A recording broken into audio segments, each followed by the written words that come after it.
Di kasus Subang adanya oknum-oknum juga yang menukar harddisk CCTV. Begitulah yang kabar sudah kita dapat. Di kasus Vina pun ada lagi yang seperti itu. Ini apa sih tujuannya, ya kan? Apa sih motivasi mereka kalau misalkan oknum-oknum ini kok sangat sayang sekali gitu? Misalkan kalau benar adanya oknum-oknum seperti itu, sekolah tinggi-tinggi, apakah hanya untuk merusak keadilan atau bagaimana tujuannya? Sekolah tinggi-tinggi itu tujuannya kemana gitu loh? Ada dua kasus besar di Jawa Barat ini yang sudah menjadi perhatian masyarakat Indonesia. Yang pertama adalah kasus pembunuhan ibu dan anak di Subang, Jawa Barat terjadi di tanggal 18 Agustus di tahun 2021 silam. Lalu sekarang yang menjadi perhatian masyarakat adalah kasus Vina dan Eki di Cirebon. Ini sama-sama adalah kasus tindak pidana pembunuhan. Mohon Pak Kapolri, jika memang benar diduga adanya oknum-oknum yang terlibat di dalam merintangi pengungkapan kasus dua ini, mohon diusut tuntas sampai ke akar-akarnya. Semoga pihak kepolisian semuanya diberikan kemudahan dalam mengungkap apakah benar ada dugaan yang merintangi dan menghalangi sehingga pengungkapan kasus ini begitu lama dan tahunan. Terima kasih, semoga diberikan kelancaran, kemudahan segala-galanya. Kami sebagai warga masyarakat Indonesia selalu mendoakan positif. Hidup dan Bravo Polri. Halo teman-teman, Assalamualaikum warahmatullahi wabarakatuh. Terima kasih yang sudah hadir di YouTube ini, di channel Subang Hijau. Saya akan menyampaikan berita-berita yang sangat viral di Jawa Barat ini. Saya memantau kasus pembunuhan ibu dan anak di Subang, Jawa Barat dari tahun 2021 dan alhamdulillah sebentar lagi akan ada putusan dari hakim dan juga tuntutan dari jaksa penuntut umum di tanggal 20 Juni. Nah, teman-teman, sebelum kita menyimak dan juga mendengar kabar nanti putusannya siapa sebenarnya yang akan kena vonis, karena di sini pasal yang mereka para pelaku ini hadapin adalah 340, pembunuhan berencana, hukuman mati seumur hidup dan bisa saja 20 tahun penjara. Sebelum kita menyimak, saya akan menyampaikan yaitu perkembangan kasus Vina Cirebon. Saya menyimak dari awal kasus ini mencuat. Dua kasus saya ikuti, teman-teman. Ini kasus pembunuhan Vina dan Eki terjadi di tahun 2016 sampai 2024. Hari ini berarti sudah kurang lebih 8 tahun lamanya. Kasus Subang kurang lebih 4 tahun lamanya. Bertahun-tahun dua kasus ini menggantung, akhirnya terkuak. Ternyata kok banyak sekali kejanggalan. Ada juga yang namanya orang-orang atau oknum-oknum yang merintangi dalam sebuah pengungkapan dua kasus ini. Baik teman-teman, saya mengambil sebuah keterangan dari Wakapolri yang sangat jelas, tegas seperti inilah. Baik, dalam perkembangan kasus Vina dan Eki di Cirebon, ini banyak sekali kejanggalan. 8 tahun lamanya, ramai sekali di berbagai medsos, baik di TikTok, di internet, di Facebook, di Instagram, dan juga YouTube, memperbincangkan, membahas kasus Vina dan Eki. Teman-teman, nah di sini banyak sekali ya memang nama-nama yang terseret, tapi saya akan ambil salah satunya, yaitu publik banyak sekali ya mengucapkan atau berkata, itu bagaimana sih Aibtu Rudiana seperti itu, ayah dari Eki, kok begitu kesannya diam-diam saja. Ini kok hampir sama, mirip-mirip dengan kasus Subang ya. Banyak yang mengatakan, kenapa itu Pak Yosep kok orang ditinggal istri tercinta dan juga anak gadisnya kok kesannya para diam-diam saja seperti itu ya. Nah, di kasus Subang adanya oknum-oknum juga yang menukar harddisk CCTV. Begitulah yang kabar sudah kita dapat. Di kasus Vina pun ada lagi yang seperti itu. Ini apa sih tujuannya, ya kan? Apa sih motivasi mereka kalau misalkan oknum-oknum ini kok sangat sayang sekali gitu? Misalkan kalau benar adanya oknum-oknum seperti itu, sekolah tinggi-tinggi, apakah hanya untuk merusak keadilan atau bagaimana tujuannya? Sekolah tinggi-tinggi itu tujuannya kemana gitu loh? Kadang saya sebagai warga masyarakat pun bingung, ini tujuan sekolah itu kemana? Kok bisa ya menutupi, merintangi, orang dibunuh, orang sakit kok jangan sampai terungkap. Ini oknum-oknum obstruction of justice ini yang paling jahat sebenarnya, paling sadis. Ya kalau pembunuh sih sudah jelas melakukan ya, membunuh orang Nanti ada yang membantu, hilangkan jejaknya, hilangkan barang buktinya. Akhirnya identifikasi kesulitan untuk menemukan jejak pelaku. Padahal pelaku di sana memantau, melihat tim identifikasi di tempat kejadian perkara, ketawa, ketiwi, kan seperti itu. Ini paling sadis teman-teman, ngerjain orang-orang yang tidak bersalah. Oke teman-teman, lanjut. Dalam kasus Vina Cirebon ada banyak sekali pendapat dari masyarakat dan juga dari para ahli pakar hukum. Intinya saya menyimak, kasus ini banyak kejanggalan. Oke, apakah oknum-oknum itu atau orang yang merintangi dalam kasus-kasus besar pembunuhan sangat-sangat powerful atau juga sebegitu hebatnya sehingga bisa mempengaruhi satu satuan Polres Cirebon Kota? Ini saya menyimak dari berbagai fakta dan data. Tidak ada mengarang dalam membahas kasus ini dan sebagian saya menganalisis.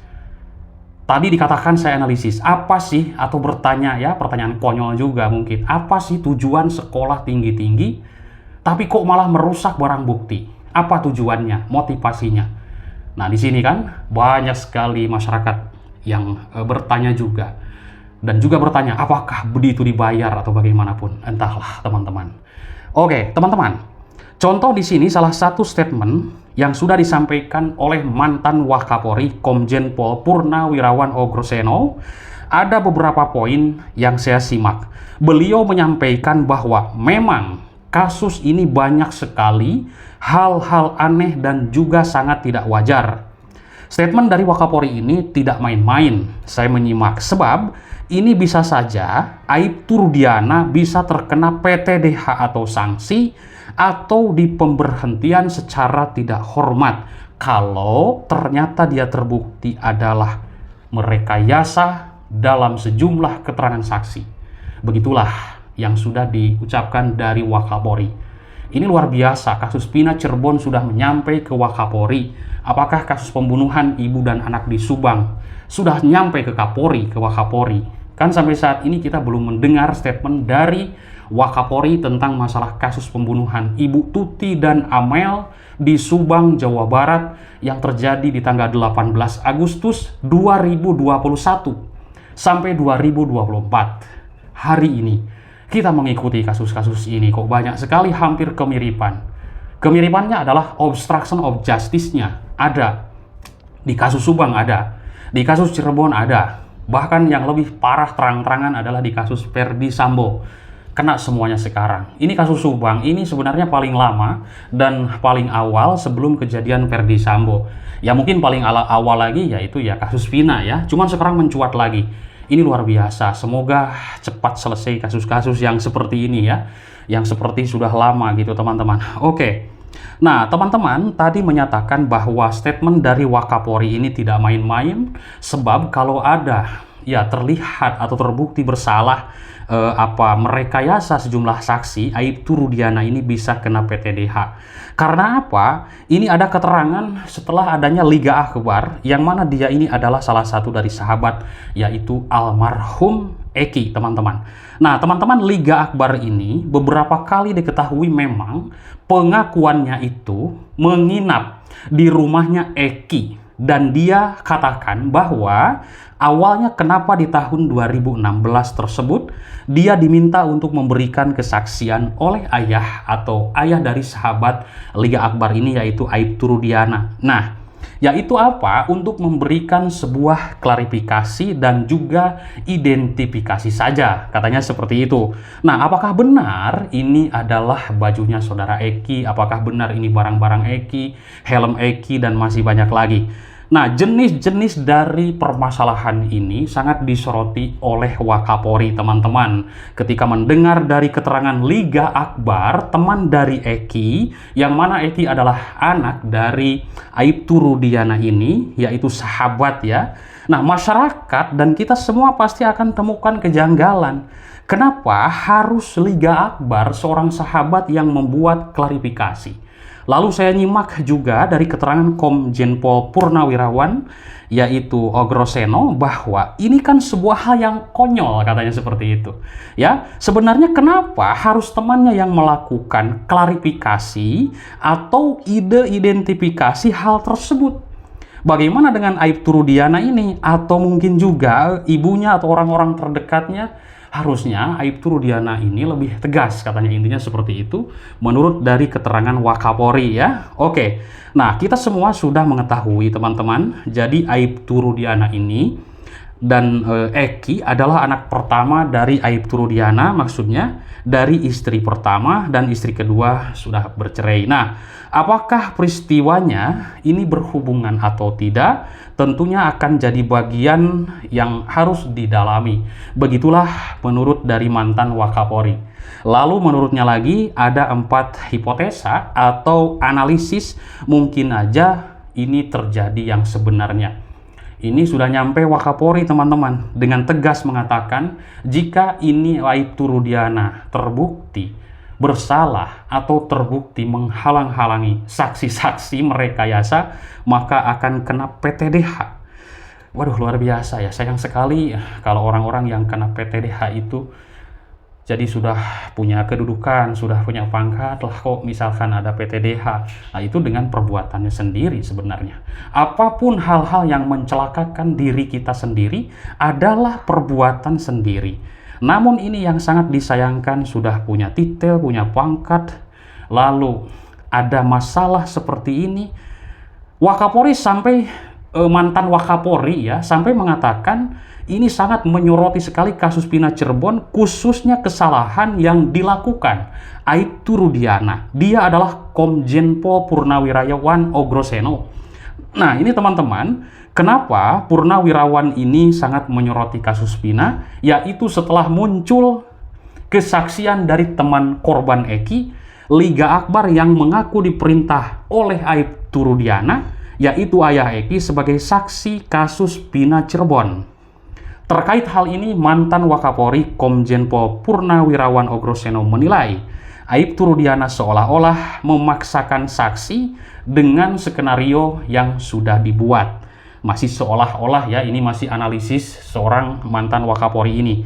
Lalu Pak Ogroseno ini menyebut Aibtu Rudiana bukanlah sutradara film yang bisa buat skenario pembunuhan. Nah, Aibtu Rudiana mengatakan kan bukan sutradara film. Dia mau bikin skenario seperti apapun, sekolahnya nggak ada. Pasti susah, katanya. Menurut Ogroseno, Aibtu Rudiana seharusnya membantu penyidik secara intelijen sebagai anggota Polri. Tegas. Mantan dari Wakapolri, saya menyimak, luar biasa sangat menyoroti kasus Pina ini. Semoga jika memang misalkan nanti kasus Subang juga, kan nanti akan adanya Krimsus, adanya dugaan korupsi, dan juga murid fiktif di sekolah, yaitu punya Pak Yosef Hidayah, yang dinaungi Yayasan Bina Prestasi Nasional. Jika terbukti adanya korupsi uang negara dirugikan, maka semoga tembus langsung ke orang-orang yang penting seperti ini agar bisa diusut tuntas semuanya. Terima kasih teman-teman atas perhatiannya. Kita nanti lanjutkan sambil menunggu putusan hakim di kasus Subang. Bye-bye.